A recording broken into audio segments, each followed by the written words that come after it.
Aujourd'hui, je vais te raconter comment je me suis retrouvé arrêté au milieu d'une voie rapide avec deux flics derrière moi. Si, je te jure que ça m'est arrivé.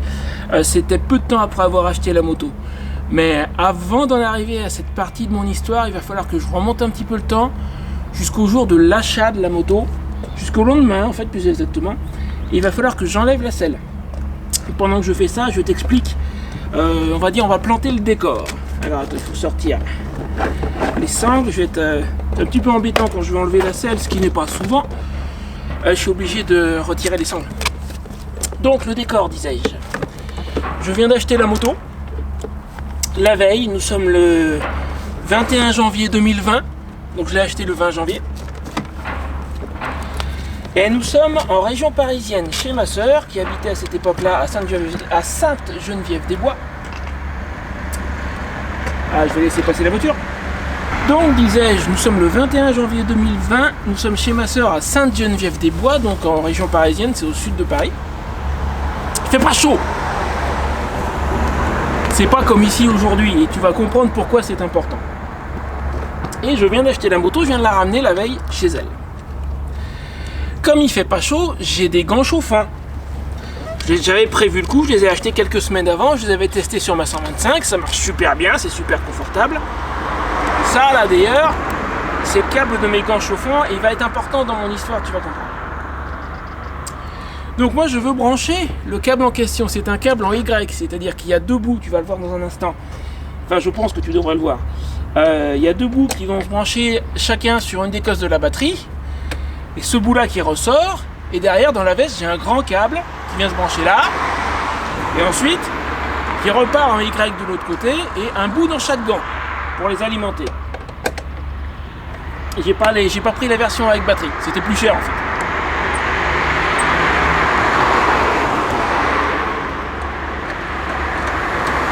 Voilà. Je vais faire attention à pas perdre la vis parce que ça m'est déjà arrivé. Ça serait le truc idiot. Hop, comme ça, elle est en sécurité, je peux pas la paumer. Donc je vais pour brancher le câble de mes gants chauffants.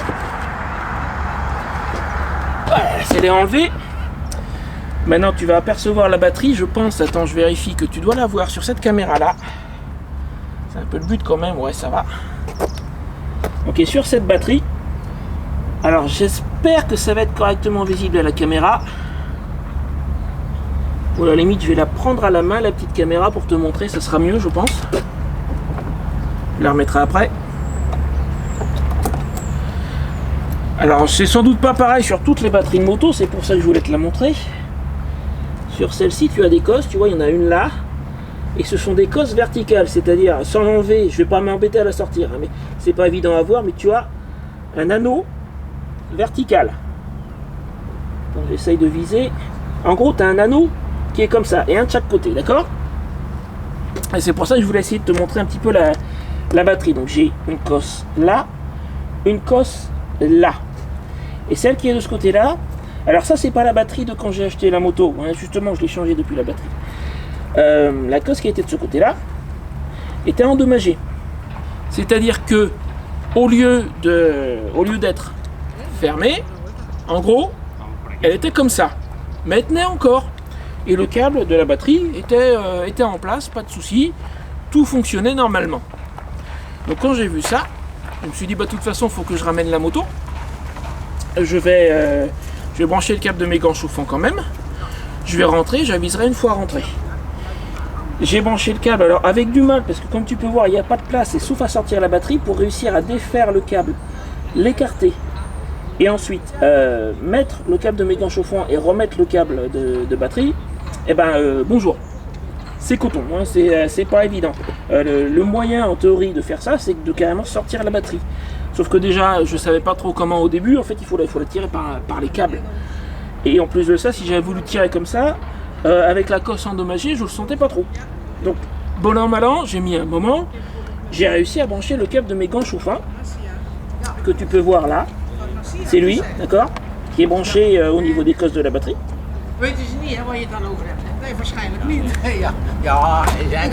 On va laisser passer les touristes. Il y a trop de touristes dans cet endroit. Donc, Je branche, bonhomme allant, le câble de mes gants chauffants. Et le lendemain, je repars de chez ma soeur. Et je fais les 300 km, tout marche bien. La moto marche bien, les gants chauffants marchent bien, pas de problème. Du coup, comme tout marche bien, ben moi, comme un imbécile, et j'oublie le problème au niveau de la cosse de la batterie. Quelques temps plus tard, c'était, il me semble, début mars, donc juste avant le début d'un certain événement, tu sais, on n'avait pas encore commencé à rentrer dans toute cette folie. Je vais faire des courses. Et alors là, il faut bien comprendre la configuration des deux routes. Attends, je mets le bazar en place. Pas évident. Je pense que les deux crochets y sont.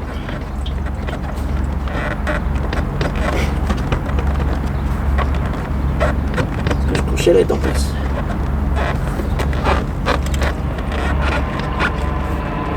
Ah, là oui.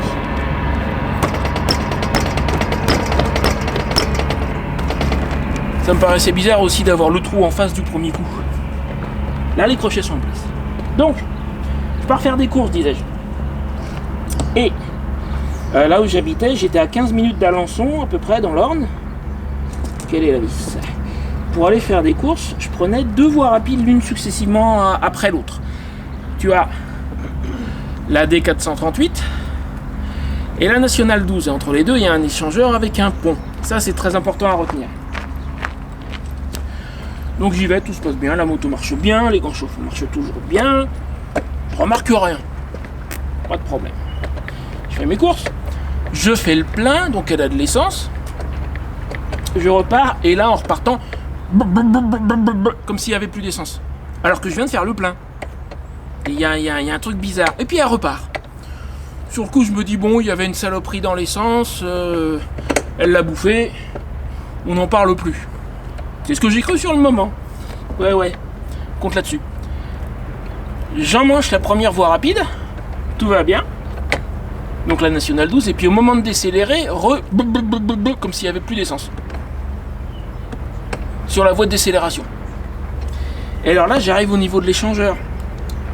Et cet échangeur, donc la Nationale 12, passe au-dessus de la D438, comme ça. Et au niveau du pont, la D438, qui est une 2x2 voies, à cet endroit-là, se rétrécit à une seule voie de chaque côté. Donc sous le pont, t'as qu'une voie. Un goulot d'étranglement, quoi. Et là, j'ai ma Rocinante qui s'arrête. Mais qui s'arrête. Je veux dire, plus de moteur, plus de lumière, plus de loupiote, plus rien du tout. Pile sous le pont, là où la voie est rétrécie, là où il n'y a pas de place pour te doubler, quoi. Et au moment où elle s'arrête, derrière moi, deux flics, deux motards, deux gendarmes motards, juste au moment où elle s'arrête. Et les mecs ont été mais super cool. Et j'ai un ami qui se reconnaîtra, salut Phil, ancien gendarme motard il y a très très longtemps dans une autre vie. Je lui ai posé la question parce que les mecs, ils ont écarté la circulation le temps que je me pousse. Et derrière, ils sont restés pendant 10 minutes avec moi pendant que je cherchais pourquoi elle voulait pas repartir. Et après ça, quand elle est repartie, ils m'ont escorté pendant plusieurs minutes pour s'assurer que tout allait bien. Et j'ai demandé à mon ami ex-gendarme motard d'il y a dans une autre vie, une vie très très éloignée. Et il m'a dit, ouais, c'est surtout parce que c'était des motards en fait. Ils pensent que c'est surtout ça. Donc elle s'arrête sous le pont. Les deux mecs s'arrêtent derrière moi. Ils écartent la circulation. Moi, je pousse la moto à la main pour aller la mettre juste après le pont sur le côté, là où elle ne gênera pas. Et je cherche. Et puis, j'ai beau tourner la clé, pousser le démarreur, il n'y a rien qui se passe. Il n'y a pas de jus, il n'y a rien. Je comprends pas. Et puis d'un coup, ça revient. J'ai à nouveau du contact. Je pousse le démarreur. Elle démarre au quart de tour. Qu'est-ce qui s'est passé? J'en sais rien. Bon, elle tourne. Je repars. Les mecs, les deux motards m'escortent, je dis, pendant quelques minutes. Au bout de 2-3 minutes, ils me font comme ça. Je leur dis, ouais, c'est bon, elle roule. Ils décollent, ils s'en vont, ils vont faire ce qu'ils ont à faire.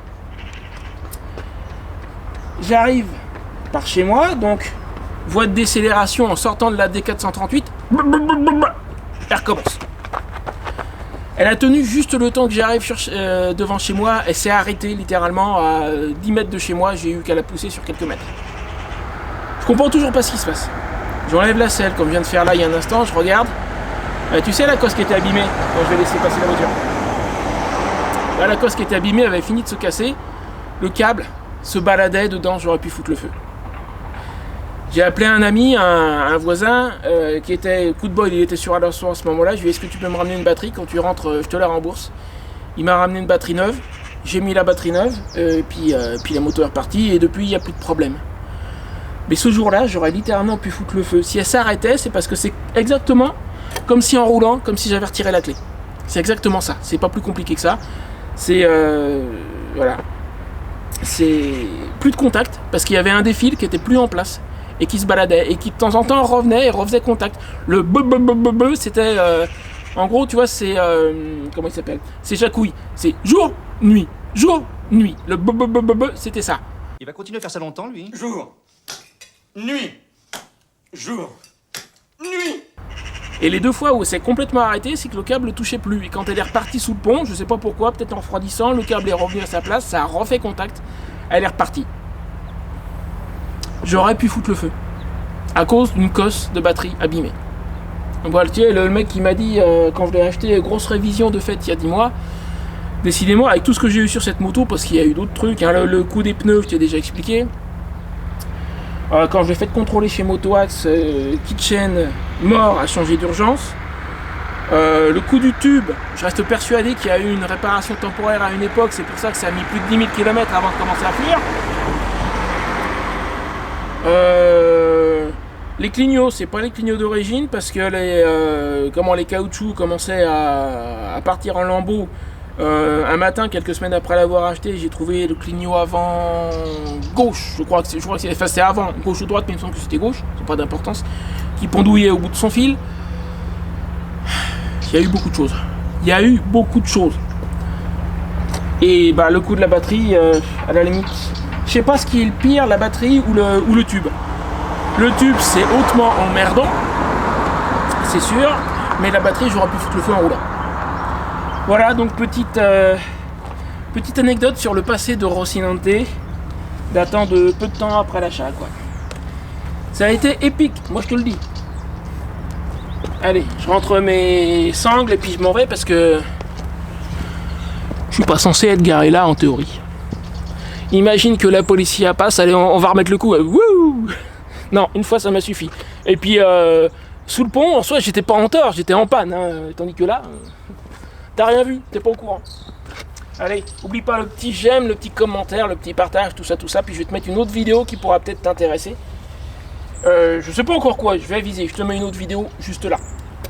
Et puis moi je décolle d'ici, je file.